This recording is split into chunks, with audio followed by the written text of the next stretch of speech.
अस्सलाम वालेकुम दोस्तों, इस एपिसोड में हम लोग देखते हैं कि सेंगुनम अपने एरो के पुराने वाले ब्लूप्रिंट को एम्परल हान को देने के लिए रेडी हो जाता है, क्योंकि एम्परल हान इसके बदले में उसे एक एम्परल वेपन चूज करने का मौका देती है। इसके बाद हम लोग देखते हैं कि सेंगुनम वहां से जाने ही लगता है, लेकिन तभी वो एम्परल हान से कहता है कि मैं आज आपसे जूसियान एकेडमी के ईयर एंड कॉम्पिटिशन के बारे में पूछना चाहता हूँ। क्या आप मुझे उसकी सिचुएशन से आगाह कर सकते हैं? जिसपे एम्परल हान कहती है कि क्यों नहीं, तुम्हें इसके बारे में बिल्कुल भी परेशान होने की जरूरत नहीं है, क्योंकि लूसियान अपनी टीम को बहुत ही अच्छे से गाइड करे और लुयून टीम की तरफ से तुम बिल्कुल भी फिक्रमंद मत हो। और इसी के साथ वो उसे मजीद बताती है कि वो तो सभी ब्रेक थ्रू करने की कंगार पर हैं और अब तो वो कंपटीशन के फाइनल राउंड की तरफ भी बढ़ रहे हैं। तभी सेंगुनम कहता है कि ये तो बहुत ही अफसोस की बात है कि मैं एकेडमी का हिस्सा नहीं हूँ, क्योंकि अगर मैं एकेडमी का हिस्सा होता तो मैं लूसियान को सपोर्ट करने के लिए जा सकता था। जिस पर एम्परल हान कहती है कि तुम इस बारे में परेशान मत हो, जिस दिन मैच होगा मैं तुम्हें एकेडमी में एंटर करने के लिए अलाउ कर दूंगी।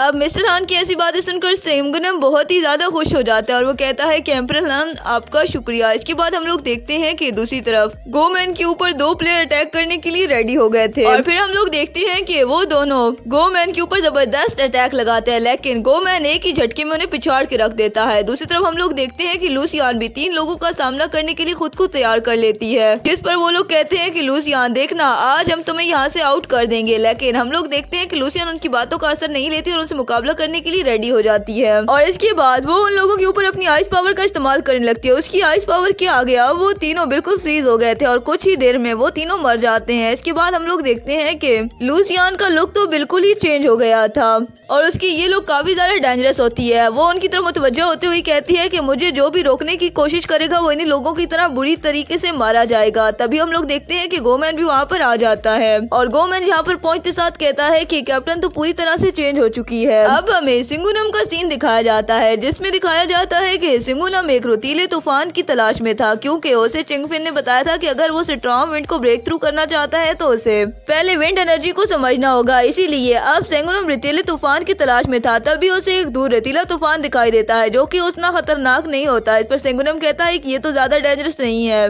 इसीलिए अब वो उसका इस्तेमाल करके उससे प्रैक्टिस करने की कोशिश करता है। और बस थोड़ी सी कोशिश के बाद ही उसने कुछ एनर्जी को हासिल कर लिया था और इसके बाद सेंगुनम कहता है कि छोटा तूफान छोटा ही होता है, लेकिन चलो कुछ ना होने से कुछ होना बेहतर है। और इसके बाद वो मजीद तूफानों की तलाश के लिए आगे की तरफ बढ़ जाता है। वो अभी डेजर्ट में वंडरिंग कर ही रहा था कि तभी उसे वहाँ पर एक हरी भरी जगह दिखाई देती है, जिस पर सेंगुनम कहता है कि वाओ, डेजर्ट के अंदर ऐसी हरी भरी जगह होना तो सच में कोई मौजज़ा ही है, क्योंकि डेजर्ट के अंदर तो ऐसी जगह नहीं पाई जाती। जरूर अगर ऐसी जगह जहाँ पर है तो इसके पीछे कोई बहुत ही अहम वजह हो सकती है। और फिर सेंगुनम तेजी से आगे बढ़ता है और वहाँ पर पहुँचते साथ ही सेंगुनम वहाँ से एक ग्रेस को उठाकर अपने पास रख लेता और कहता है कि मैं इस ग्रेस को ट्राई करने के लिए रोमेनियन एम्परर को दूंगा और उनसे पूछूंगा कि क्या ये उनके किसी काम का है भी या नहीं। और इसी के साथ वो अपने गोल्डन पाइथन को बाहर निकाल लेते हैं और फिर वो गोल्डन पाइथन के ऊपर बैठकर सुप्रीम एम्परर के पास पहुँच जाता है और अपना लाया गया प्लांट उन्हें दिखाता है। तभी सुप्रीम एम्परर उस प्लांट को टेस्ट करती है और कहती है कि सेंगुनम, ये प्लांट है तो मौसर, लेकिन हमारे किसी बहुत बड़े फायदे का सबब नहीं बन सकेगा। तभी सेंगुनम सुप्रीम एम्परर से कहता है कि सुप्रीम एम्परर, आपको तो पता है कि अंडरवर्ल्ड में गोल्डन डेजर्ट सैंड सी है, आप मुझे वहाँ पर क्यों नहीं ले चलती? जिस पर सुप्रीम एम्परर कहती है कि अच्छा ठीक। और इसके बाद सुप्रीम एम्परर उसे लेकर गोल्डन सैंड डेजर्ट सी की तरफ रवाना हो जाती है। तभी सुप्रीम एम्परर उसे बताती है कि ये डेथ सैंड गोल्डन सी है और तुम यहाँ पर क्यों आना चाहते थे? जिस पर सेंगुनम कहता है कि मुझे पता चला है कि यहाँ पर बिलियन सालों से अंडरवर्ल्ड की ताकतें डेथ पॉइजन को कलेक्ट कर रही है, इसी वजह से इस जगह का नाम भी डेथ सैंड सी रखा गया है और यहाँ पर काफी बड़ी मिकदार में पॉइजन को इकट्ठा किया गया है। तभी सुप्रीम एम्परर सेंगुनम की बात सुनकर कहती है कि हाँ, तुम सही बोल रहे हो। अब सेंगुनम सुप्रीम एम्परर से कहता है कि देखो, मेरे पास एक आइडिया है, अगर उसमें हम कामयाब हो गए तो हमारी विसल आर्मी की पावर काफी ज्यादा बढ़ जाएगी। इसके बाद हम लोग देखते हैं कि उसकी बात सुनकर सुप्रीम एम्परर भी कहती है कि वाओ, ये तो बहुत ही अच्छा। और इसके बाद हम लोग देखते हैं कि सेंगुनम कैटल प्लांट्स को वहाँ पर लगाने लगता है और इसके बाद सुप्रीम एम्परर से मुखातिब होते हुए कहता है कि अगर ये कैटल प्लांट यहाँ पर ग्रो कर गए तो ये यहाँ पर मौजूद सारे पॉइजन को अपने अंदर जज्ब कर लेंगे और अगर ये प्लांट फिर पॉइजन आर्मी खाएगी तो उनकी बॉडी में बहुत सारा पॉइजन जमा हो जाएगा, जिसकी वजह से वो अनडिफीटेबल बन जाएंगे और फिर वो एक पॉइजन क्रिएचर भी बन जाएंगे। तब इसके बारे में सुनकर सुप्रीम एम्परर तो काफी ज्यादा खुश हो जाती है और कहती है कि सेंगुनम, अगर हम लोग ऐसा करने में कामयाब हो गए तो हम लोग तो अपने एनिमी को बिल्कुल दबाव बर्बाद करके रख देंगे। तब सेंगुनम कहता है कि इनका यहाँ पर सरवाइव कर पाना या ना करना बिल्कुल किस्मत के ऊपर डिपेंडेंट है और अब मैं जूसियान एकेडमी में जाना चाहता हूँ। बस आपसे इतनी गुजारिश है कि आप मेरे ऊपर यकीन रखना। अब सुप्रीम एम्परर उसकी बात सुनकर कहती है कि सेंगुनम, तुम इसके बारे में बिल्कुल भी परेशान मत होना। और इसके बाद सेंगुनम वहाँ से लुसियान एकेडमी मैच देखने के लिए आ जाता है। तभी सेंगुनम को पता चलता है कि उसकी टीम के 3 लोग तो पहले से ही बाहर हैं। तब सेंगुनम उनके करीब जाता है और उनसे पूछता है कि क्या तुम लोग इसमें पार्टिसिपेट नहीं कर रहे, जिस पर यूजो से बताता है कि टीम के रूल के अनुसार जो कोई भी लगातार 2 मैचेस में जीतेगा वही फाइनल मैच में जाएगा।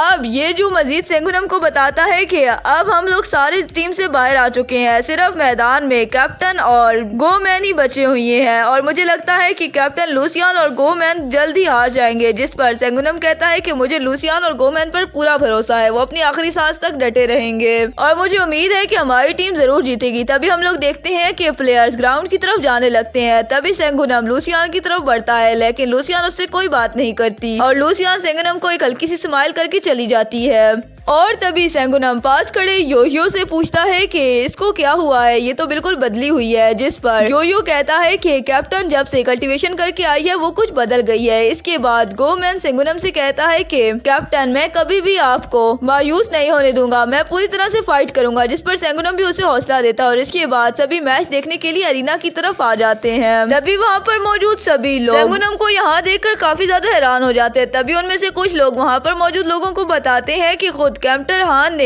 इसको मैच देखने के लिए अंदर आने को कहा है और साथ ही में वो लोग कहते हैं कि वैसे भी तो मैच को देखना कोई बुरी बात तो नहीं है। और इसके बाद हम लोग देखते हैं कि मैच स्टार्ट हो जाता है। तभी गोमैन डिसाइड करता है कि अब उसे जल्द अज जल्द लुसियान के पास जाना होगा और इसके बाद हम लोग देखते हैं कि वहाँ पर एक प्लेयर आ जाता है और वो कहता है कि गोमैन, तुम कब तक यहाँ पर छुपे रहोगे, तुम क्यों नहीं सबका सामना करते। तभी गोमैन अब सबका सामना करने के लिए भी रेडी हो जाता है और फिर वो अपने एक ही वार से उन लोगों को उसे गिरा देता है। अब गोमैन कहता है कि ये तो काफी ज्यादा कमजोर है। दूसरी तरफ हम लोग देखते हैं कि गोमैन के सामने डोमफिंग और नैनगुनम खड़े थे। अब नैनगुनम लुसियान की तरफ देखते हुए उससे मुखातिब होता है और कहता है कि लुसियान, मुझे तो बिल्कुल भी नहीं यकीन था कि हम इतना जल्दी दोबारा मिलेंगे। तभी ये सब देखकर यूजी परेशान हो जाता है और कहता है कि लुसियान की तो किस्मत ही खराब है जो उसका सामना टॉप क्लास के वॉरियर के साथ हो गया है। मैं तो अभी तक हैरान हूँ कि कैप्टन को बचाने के लिए गोमैन यहाँ तक क्यों नहीं पहुँचा। तभी सेंगुनम कहता है कि तुम्हें परेशान होने की कोई जरूरत नहीं है, लुसियान बिल्कुल भी इनसे नहीं डरेगी और वो इनका बहुत आसानी के साथ मुकाबला कर सकती है। तभी सीन दोबारा से लुसियान की तरफ जाता है और लुसियान उनसे कहती है कि क्या तुम लोगों को वाकई लगता है कि तुम लोग मेरी टीम को हरा पाओगे, और अगर तुम लोगों ने मेरी टीम को हरा दिया तो तुम 5 में से विनर कौन होगा, और क्या तुम लोग ऐसे ही एक दूसरे के साथ फाइट करते रहोगे। अब लुसियान की बात सुनकर वो लोग कहते हैं कि तुम्हें इसके बारे में परेशान होने की जरूरत नहीं है, ये तुम्हारा मसला नहीं है। तभी लुसियान कहती है कि तुम लोगों पर तो मुझे बहुत ही तरस आता है, इसके लिए तुम लोग अपनी किस्मत का भी कुछ नहीं कर सकते। कितना सैड है ना तुम लोगों के लिए, और अगर मैं तुम लोगों के ऊपर डायरेक्ट अटैक करती हूँ तो इस बैटल की भी कोई जरूरत नहीं है। तभी हम लोग देखते हैं कि सीमेन भी वहाँ पर आ जाता है और वो कहता है कि लुसियान, मैं भी देखता हूँ कि तुम लोग हमसे फाइट करने में कैसे आगे बढ़ते हो और कैसे तुम मुझसे जीत कर दिखाती हो। दोस्तों, अगर एक्सप्लेनेशन अच्छी लगी हो तो वीडियो को लाइक और शेयर कीजिए और नेक्स्ट एपिसोड के लिए हमारे चैनल को सब्सक्राइब कीजिए। मजीद वीडियोस के लिए हमारे चैनल पर विजिट कीजिए। मिलते हैं नेक्स्ट वीडियो में, तब तक के लिए अल्लाह हाफिज।